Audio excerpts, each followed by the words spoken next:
L'Exode, c'est l'un des récits fondateurs les plus connus. Mais et si son sens le plus profond nous avait complètement échappé? En s'appuyant sur la source L'éveil de Neptune et le second soleil, on va explorer aujourd'hui une théorie pour le moins audacieuse. L'histoire de la libération d'un peuple serait en réalité la chronique de la naissance d'une deuxième étoile dans notre propre système solaire. Alors, le point de départ de cette analyse, il est radical. Il nous invite à mettre de côté notre lecture habituelle pour poser cette question, et si les auteurs de la Bible n'avaient pas décrit des miracles divins, mais plutôt des phénomènes astrophysiques qu'ils ne pouvaient tout simplement pas nommer avec les mots de leur époque? Pour bien comprendre cette perspective, il faut d'abord redéfinir les protagonistes. Oublions un instant le conflit entre un dieu et un pharaon. Selon cette théorie, l'Exode raconte en fait la lutte entre deux puissances véritablement cosmiques. D'un côté, on a Pharaon. Il ne représente pas seulement l'Égypte, mais l'ordre établi de tout le système solaire, dominé par un soleil unique, Ré. Et de l'autre, la divinité YHW, qui, dans cette lecture, incarne une force toute nouvelle, une force qui vient tout déstabiliser, la planète Neptune, en plein processus d'ignition pour devenir une deuxième étoile. Le conflit est donc celui d'un système solaire en pleine mutation. Le tout premier signe visible de cette transformation cosmique, il apparaît à Moïse, en plein désert, loin du pouvoir en place. C'est le fameux épisode du buisson ardent. Cette phrase, c'est vraiment la clé de voûte de toute la théorie. Un feu qui brûle sans fin, sans consommer son combustible. Pour les anciens, c'est un miracle, c'est évident.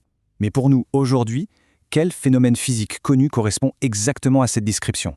La source est formelle, c'est la définition même d'une étoile. Une étoile, c'est une fusion nucléaire continue, un feu qui brûle pendant des milliards d'années sans se consumer. Le buisson ardent serait donc la description, avec les mots de l'époque, de la toute première lueur de l'ignition de Neptune. Et c'est à ce moment précis que la nouvelle force révèle son nom à Moïse. Un nom très énigmatique qui, selon la source, n'est pas une identité figée, mais la description d'une action, d'un processus continu. Je suis celui qui est, ou bien je deviens ce que je deviens. Ce n'est pas un nom statique, c'est une action perpétuelle, c'est la description même de la fusion nucléaire. IHPWH ne serait donc pas le nom d'un être, mais le nom donné au phénomène lui-même, une étoile en train de naître. Bon, si une planète comme Neptune se met à s'allumer, un tel événement cosmique doit provoquer des conséquences physiques majeures. C'est ici que les 10 plaies d'Égypte sont réinterprétées, non plus comme des punitions divines, mais comme les maillons d'une gigantesque réaction en chaîne planétaire. La théorie propose donc de lire les 10 plaies non pas comme des calamités isolées, mais bien comme une séquence logique et interconnectée.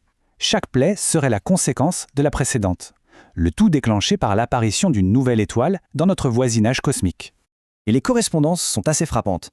L'eau qui se change en sang, ça pourrait être une description de ce qu'on appelle des marées rouges à l'échelle planétaire, causées par de nouvelles radiations stellaires.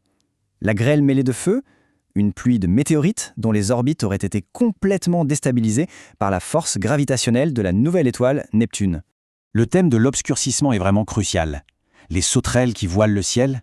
L'hypothèse, c'est qu'il s'agirait d'une description imagée de nuées d'hydrogène, le carburant même de l'étoile, passant devant le Soleil. Et le point culminant? Les 3 jours de ténèbres. Une phase de transition où l'ancien équilibre lumineux n'est plus, et le nouveau n'est pas encore stable. Ce chiffre de 3 jours, il n'est pas anodin. La source le rapproche d'autres grands récits, comme Jonas dans le ventre de la baleine ou le délai entre la mort et la résurrection du Christ. Il s'agirait d'un archétype universel qui symbolise ce passage par un état de mort cosmique avant une renaissance dans une toute nouvelle réalité. La 10e plaie, la plus terrible, est ici interprétée de manière purement symbolique. La mort des premiers-nés ne désignerait pas des enfants, mais la mort du premier état des choses. C'est l'abolition finale de l'ancien ordre cosmique, dont toutes les structures nées du Soleil unique sont anéanties pour faire place à la nouvelle dualité. Après l'effondrement de l'ancien ordre, vient la fuite.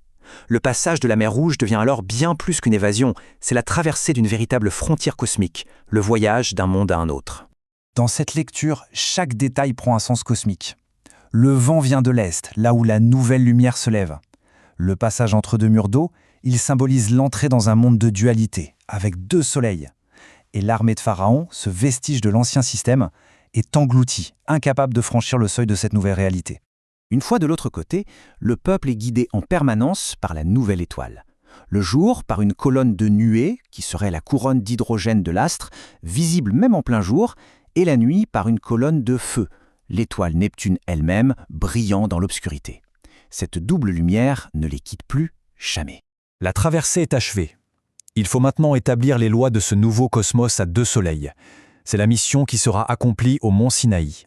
Le texte biblique décrit ici un événement d'une puissance phénoménale. Selon la source, il ne s'agit rien de moins que la description la plus directe de l'initiation finale de Neptune en tant qu'étoile. Le parallèle est ici parfaitement clair. La fumée décrite, ce sont les nuées d'hydrogène. Le feu, c'est la fusion nucléaire. Le tremblement de la montagne, ce seraient les ondes gravitationnelles. Et même l'interdiction d'approcher trouve son explication, c'est la zone d'exclusion indispensable autour d'une étoile à cause des radiations qui sont mortelles. Après la loi vient l'architecture. Le tabernacle, avec ses instructions de construction si précises, est interprété non comme un temple, mais comme une carte en 3 dimensions du nouveau cosmos. Le parvis serait le système solaire extérieur, le lieu saint, la zone de transition. Et le Saint des Saints, inaccessible à tous sous fin, symboliserait le cœur nucléaire de la nouvelle étoile. Enfin, comment vivre dans ce nouveau monde? La réponse serait la manne, cette nourriture tombée du ciel. Son nom en hébreu signifie littéralement « que ce que c'est ». C'est la question fondamentale qu'on se pose face à une réalité inédite. La manne serait donc l'enseignement, l'information quotidienne émise par le nouveau soleil, nourrissant les consciences pour les adapter à cette double lumière. Cette lecture transforme donc complètement l'Exode. Ce n'est plus la libération d'un peuple, mais celle de la conscience, qui quitte un système à un seul soleil pour entrer dans la réalité d'un univers binaire. Alors, faut-il y voir une carte d'un cosmos transformé ou le récit fondateur de la foi d'un peuple? La question, bien sûr, reste ouverte.